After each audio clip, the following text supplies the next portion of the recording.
My name is Roland, and apparently I've been demoted from a functional member of modern society to a noble prince in a border town that defines the word depressing. Seriously, this place is so middle of nowhere that even the wind seems bored. I woke up in this body right as some old man, who I'd later learn is my advisor, was trying to reach me. He ran into a maid who was serving me wine, and she gave him that classic, shifty-eyed, "I definitely didn't just commit a felony." Look, her eyes were screaming guilt, but the old guy was too oblivious to notice. When he finally walked in, he found me passed out cold. A wine goblet was tipped over on the floor like a dramatic prop from a low-budget play. He didn't realize it yet, but the original Prince Roland was officially toast. Dead. Gone. And that's when I, the guy with actual brain cells, took over the controls. I woke up with a massive headache, trying to figure out how I ended up in this medieval dumpster fire. The old man didn't even give me a second to process. He just told me to get up because there was an execution to attend. Great. Day one and I'm already expected to be a war criminal. Apparently, there was a witch who needed to be killed, and I was the one who had to give the thumbs down. Outside, the crowd was going absolutely feral. They were pelting a young woman with rocks and screaming, "Witch," like it was the latest TikTok trend. Meanwhile, the local nobles were sitting up on the balcony, sipping wine and watching the chaos like they'd paid for VIP front row seats to a gladiator match. It's disgusting, honestly. That's when the reality of the situation hit me. I was a prince in a world where justice is just a fancy word for mob rule. I played it cool, though. I did a quick scan of the room and saw that poisoned wine goblet again. Someone had clearly murdered the previous owner of this body, and honestly, based on the vibes of this town, I can't say I blame them. When I finally stepped out onto the balcony, my jaw nearly hit the floor. I still couldn't believe I was in another world, surrounded by people who thought hanging a girl would solve their problems. The mob was screaming at me to authorize the hanging. I spotted that same nervous maid from earlier, and she looked like she'd seen a ghost, mostly because she had. She thought I was dead, and yet here I was, ruining her afternoon. I looked at the witch on the platform and realized she was just a young woman who looked like she'd had a really bad week. The whole thing was completely insane. Since I had to pretend to be this useless prince, I called for a delay in the trial. My royal knight immediately tried to shut me down with the witch protocol. He claimed that if you don't kill a witch on the spot, she'll attract more witches like some kind of supernatural magnet. I looked at him and said, "And why wouldn't that be a good thing? We catch them all at once. Efficiency, ever heard of it?" That shut him up pretty quick. The trial was postponed, and the crowd went home grumpy. Later, I was riding in a carriage back to the mansion, and get this, I was sitting right next to the maid who poisoned me. She was still playing the role of a harmless little helper. I didn't call her out yet. I needed to get back to my room and process the fact that I was stuck in the body of a prince who was basically a walking joke.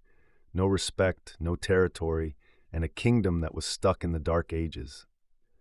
I looked in the mirror and thought, what am I supposed to do here?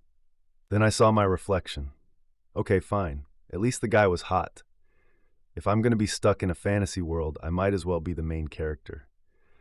Over dinner, the royal advisor showed up to ruin the mood. He wanted to know why I didn't execute the girl. I casually asked why everyone was so terrified of witches. He explained that people had found symbols of the Witches Cooperative Association in the woods. I'd never heard of it, but apparently these witches were unionizing. They were looking for some sacred mountain where they could find peace. The advisor was panicking, convinced they were going to come break the girl out. Then he dropped the power word. He told me that a few days ago, a mine collapsed, and this girl, Anna, had supposedly used her demon powers to burn a man until he melted like a candle. Now, as an engineer, that made my eyes light up. Not the melting part, that's gross, but the idea of a portable, high-intensity heat source? That's not a demon, that's an industrial tool. The advisor was losing his mind, explaining that they weren't burning her at the stake because she's immune to fire. Coming from a world of science, I thought this was all fantasy nonsense, so I headed down to the dungeon to see it for myself. My knight begged me to turn back. saying it wasn't safe. I gave him a line about facing evil to defeat it, which sounded like something out of a bad RPG, but he bought it. I asked him if we should only pick on the weak and ignore the strong. He apologized, and we kept moving. When I finally reached Anna's cell, I wasn't met with a monster. She had deep blue eyes and looked completely broken. Even in chains, my knight was acting like she was a dragon about to breathe fire. I introduced myself and asked her name. Anna, she whispered. She explained that when the mine collapsed, her father got trapped. She rushed to help, but some thief tried to steal her father's life savings right then and there. In the chaos, she killed the thief to save her dad. And here's the kicker. Her own father turned her in. He handed his daughter over to the authorities for 25 gold coins. Imagine being that much of a lowlife. I asked her how she killed a man much stronger than her, and she said she used the devil's power. I was still skeptical, so I asked for a demo. The guards were sweating, thinking we were all about to die. I told Anna that if she were really a demon, she would have started by killing her trash-tier father. That hit her hard. I watched her cry, and man, being betrayed by your own family is a special kind of pain. I stepped closer despite the knight trying to pull me back and yanked off the collar that was suppressing her power. The guards scrambled for the exit like cowards, and then I saw it. Actual, raw power. Flames exploded in the cell, but Anna kept them contained. She controlled the fire perfectly. She walked toward me, her clothes burned away by the heat, and asked if my curiosity was satisfied. She expected me to execute her right then and there. Instead, I took off my cloak, draped it over her, and told her I wasn't going to kill her. I told her I wanted to hire her. The next day, I sat in my room thinking about thermodynamics. In my past life, I was an engineer. I know entropy always increases. But Anna, she just ignores the laws of physics like they're mere suggestions. She creates heat out of nothing. She's the most insanely convenient power source I've ever seen. So while I was busy fangirling over Anna breaking the laws of thermodynamics, Barov walked in to confirm the execution.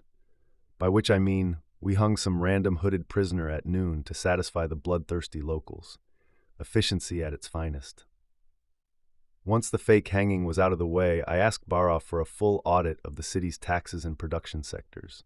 You should have seen his face. He looked at me like I'd just asked him to calculate the flight velocity of a swallow.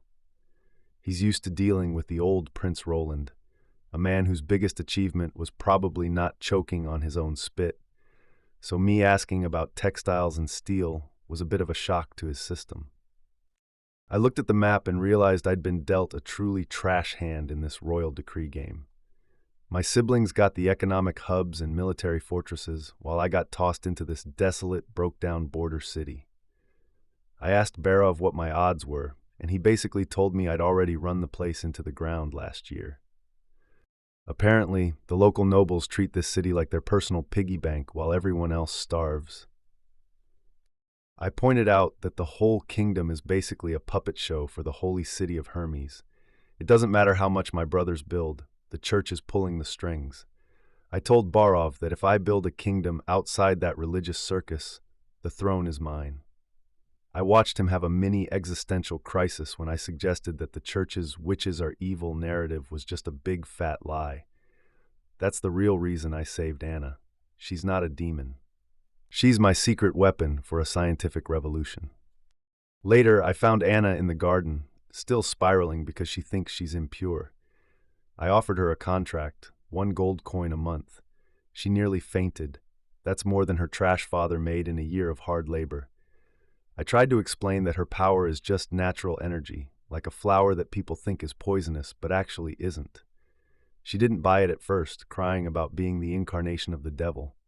I told her point blank, if you want to die, I won't stop you, but it won't fix anything. I offered her a choice. Stay a victim or help me build a world where she can actually sing and read without being set on fire. She took my hand.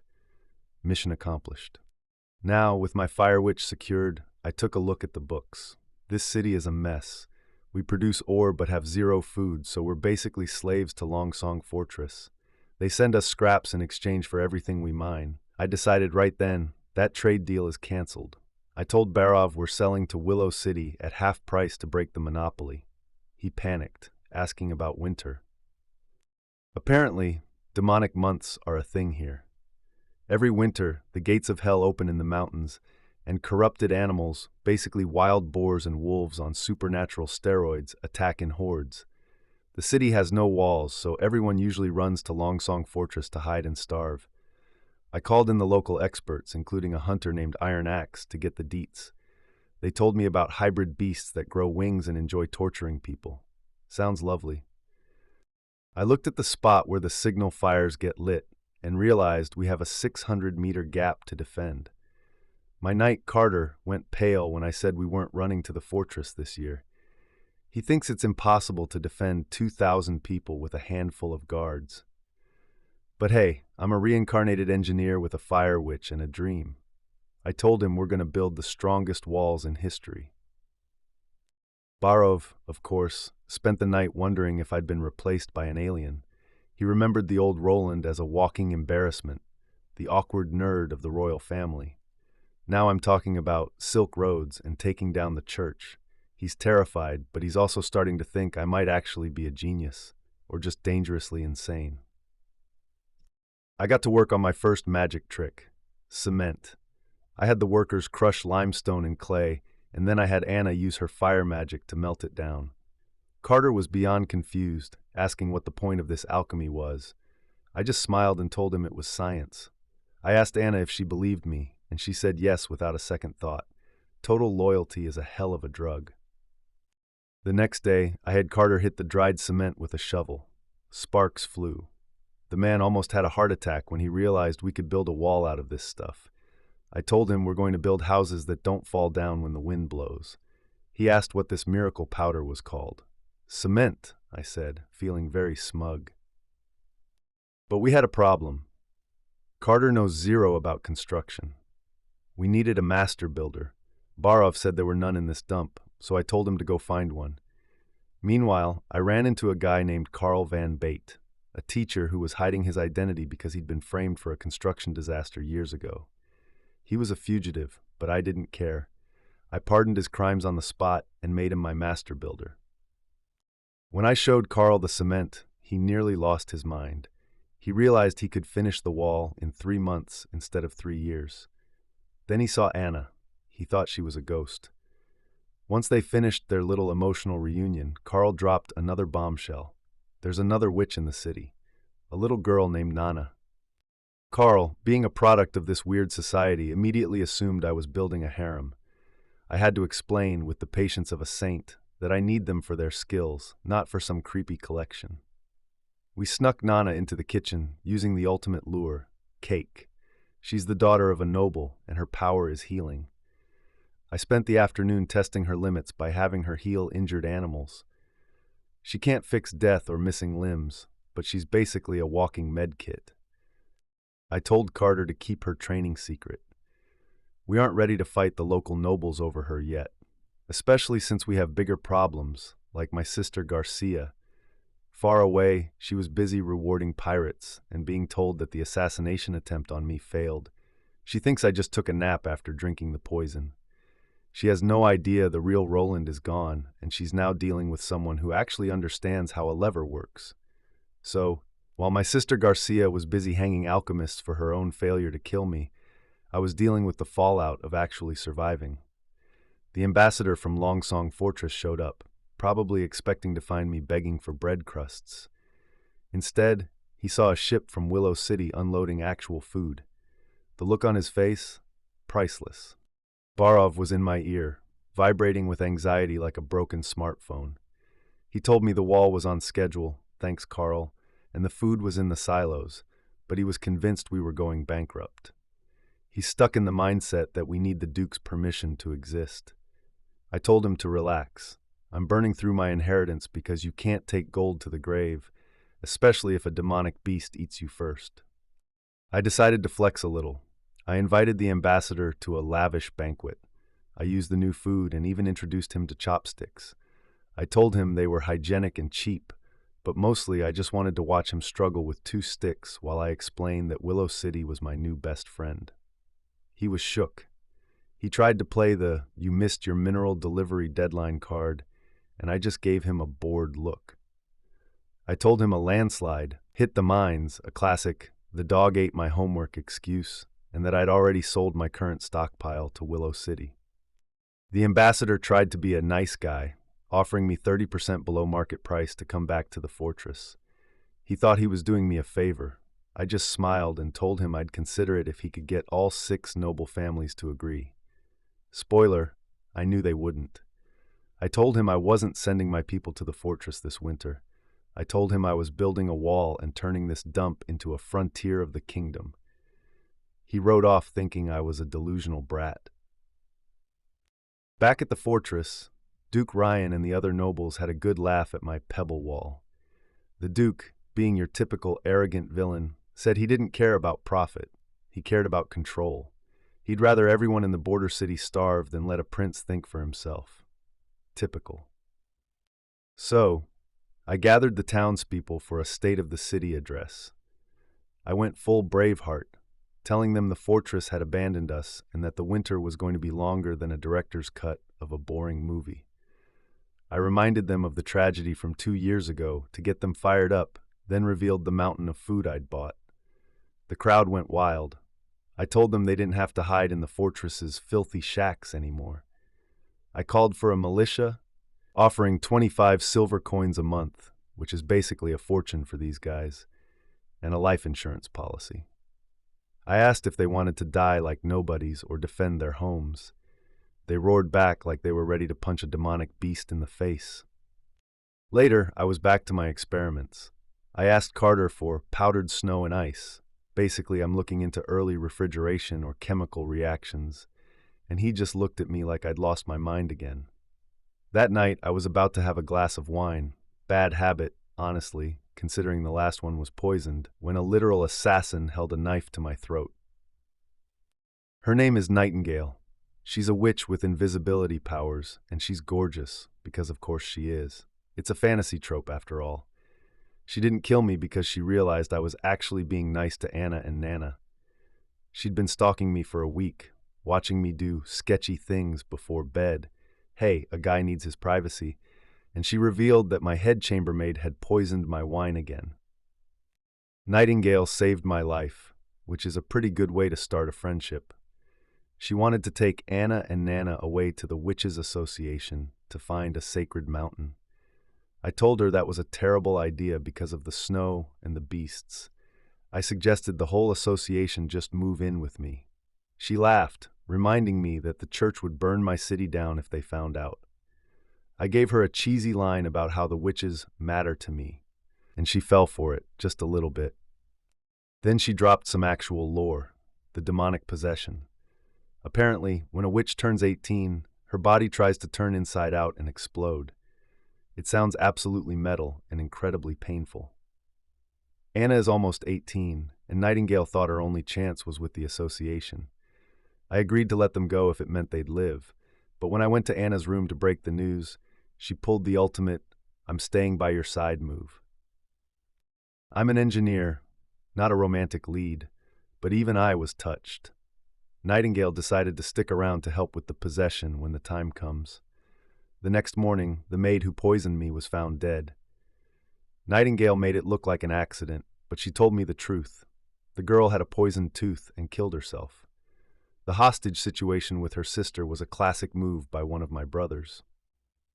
Nightingale then started eating my breakfast like she owned the place. She handed me a list of my enemies and told me to get to my meeting. I went to the meeting with a growling stomach to hear Barav whine about the budget again. We had 90 gold coins left. Not great, but enough for a montage. Carter was worried the militia, a bunch of hungry farmers, couldn't fight. He wanted to ask Baron Boris for help. I let him go, knowing exactly how that would end. Surprise! Boris is a tool. He gave us 1 gold coin and an excuse. Carter was ready to throw hands, but I told him I expected this. I told him we don't need the nobles. I have new magic, science, and a blueprint for a weapon that's going to make swords look like toothpicks. I started teaching Anna how to use her fire like a blowtorch, which predictably made her faint in my arms. Finally, I met the militia. It's a bunch of guys like Vane, who is only there because he's starving and wants to impress a girl at a tavern. They have no idea they're about to become the most advanced army this backwards world has ever seen. So there I was, standing in front of the militia, a group of guys who looked like they'd have a hard time winning a fight against a particularly aggressive sack of potatoes. Vane and his buddies were busy daydreaming about tavern girls, while I was mentally calculating how many of them were going to trip over their own feet the moment a monster showed up. I handed the reins over to Carter, who was still fuming about Baron Boris.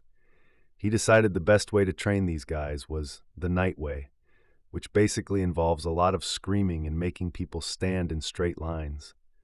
I watched for 5 minutes and realized that if we went to war like this, we'd be extinct by Tuesday. I pulled Carter aside and told him we're doing things differently. No more honor and glory. We're going for discipline and industrial-scale destruction.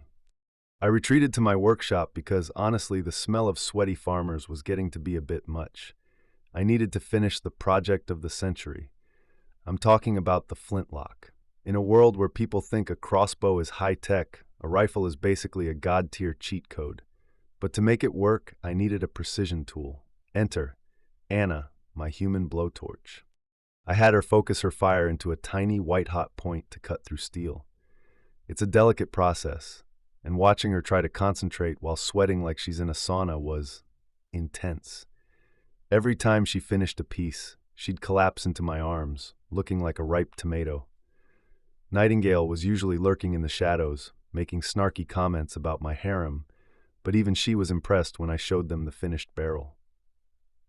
While I was playing Tony Stark in a cave, Barov showed up to ruin the vibe. He was hyperventilating about a message from my brother Gerald. Apparently, Gerald is concerned about my lack of mineral deliveries. Concerned in royal speak usually means, I'm sharpening my axe. I told Barov to write back and say the mines are closed for spiritual cleansing or some other nonsense. I don't have time for Gerald's military posturing. Meanwhile, Nightingale decided she wanted to be useful, so she started doing some reconnaissance. She's like a living CCTV camera. She told me the local nobles were meeting in secret at a hunting lodge. I asked her to invade their privacy and find out if they were planning a coup. She gave me a look that said, I was going to do that anyway, and vanished. The next day, I went to check on the wall. Carl was doing a decent job with the cement, but the logistics were a nightmare. The workers were complaining about the cold, and the master masons were acting like divas. I had to step in and explain that if the wall wasn't finished, the demonic beasts would be the ones doing the supervising. That shut them up. Then, the first test of the prototype. I took Carter and a few reliable, least likely to shoot themselves guards to the outskirts. I loaded the